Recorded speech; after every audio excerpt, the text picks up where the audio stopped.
is going to be a little hard to follow the timeline as I recount it for you, but I instructed the committee staff to make a visit to the Philadelphia regional office on the 2nd of July of 2014. As of the 20th of June, specific concerns that we've heard some tonight had been raised on the management, or more accurately mismanagement, of that regional office.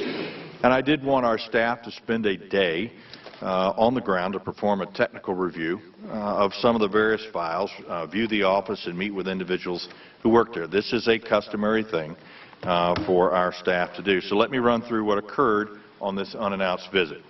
My staff alerted the Office of Congressional and Legislative Affairs of their imminent arrival at approximately 9 o'clock in the morning, and about 20 minutes later they arrived, greeted by an employee of the regional office, and they were accompanied to a conference room on the 4th floor. Within moments of arrival, while waiting for the acting director of the regional office, one of my staff went to the restroom on the 4th floor, and there was another individual that was in the restroom who had set a yellow notepad not far from the sink. And when my staff member went by the sink, they noticed that there was writing at the top of the page that was circled. In fact, we've got a copy of it. I'd like to go ahead and post it if we can, so everybody can see it. Members, you have a copy of this. It's the yellow legal pad. And two names were circled at the top of the page. Now, these two employees were from the regional office, and they both had acted as whistleblowers to improper activities in the past. All right, my staff then looked at the remainder of the page, and on it was written my staff members' names for information of their status as Committee of Veterans Affairs. And then if you will notice, about midway down, you'll see where the word ignore was followed by one of my staff members' name. So you see the word ignore just looks like to the left of the pen.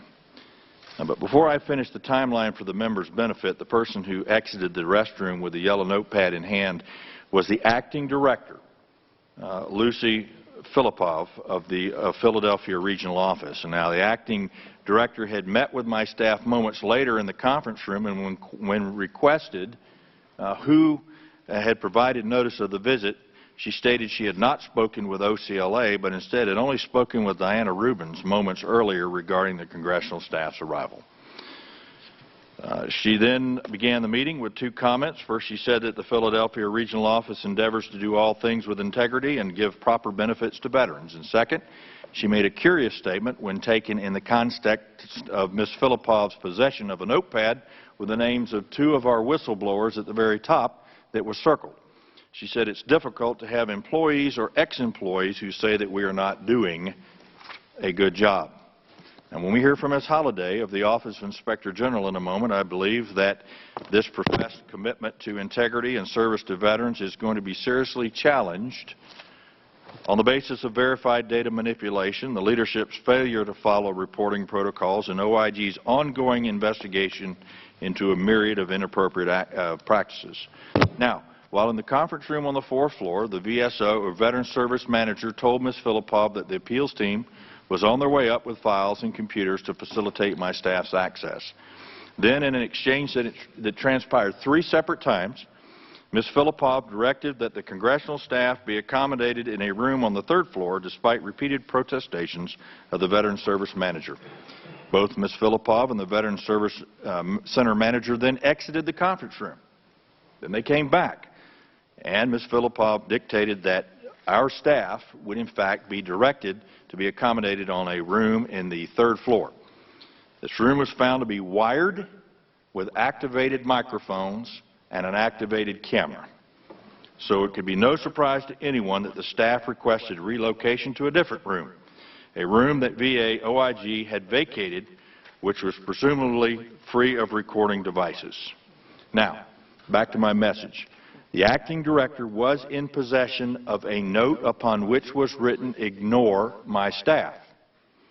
Am I surprised? No. Actually, I'm shocked. As my colleague and ranking member, Mr. Michaud, observed at our hearing on whistleblowers last week, VA is widely known to have a culture of denying problems and not listening to feedback, be it from Congress, be it from veterans, or from its own employees. Now, VA ignores its whistleblowers who report practices that go against the principles of the department. Acting Secretary Gibson has already been noted tonight that he is deeply disappointed in the failures at VA to take whistleblower complaints seriously. VA ignores VSOs when they are found to be inconvenient, such as when VBA obstructed the American Legion's regional office action reviews and limited the Legion's ability to fruitfully conduct its visits, converse with claims processing staff, and review disability benefits claims in accordance with its long-standing practice of seeking quality. VA now ignores committee staff as well. Frequently, my staff visits regional offices to perform technical legal claims review. By way of example, on recent visit, 14 appeals files were reviewed from 2 regional offices. 12 of those 14 were found to have remandable errors. Yet when my staff convened with regional office staff to demonstrate the errors and seek correction for the veterans that had been negatively affected, the regional staff refuses to acknowledge and often even the most rudimentary of the mistakes. Quite simply, this oversight complicates VBA's messages that we're doing great work. So while VA may ignore employees, ignore whistleblowers, ignore VSOs, ignore members, ignore congressional staff, and ignore, let's not forget, the veterans they are supposed to serve, let me stress, you will not ignore this committee anymore.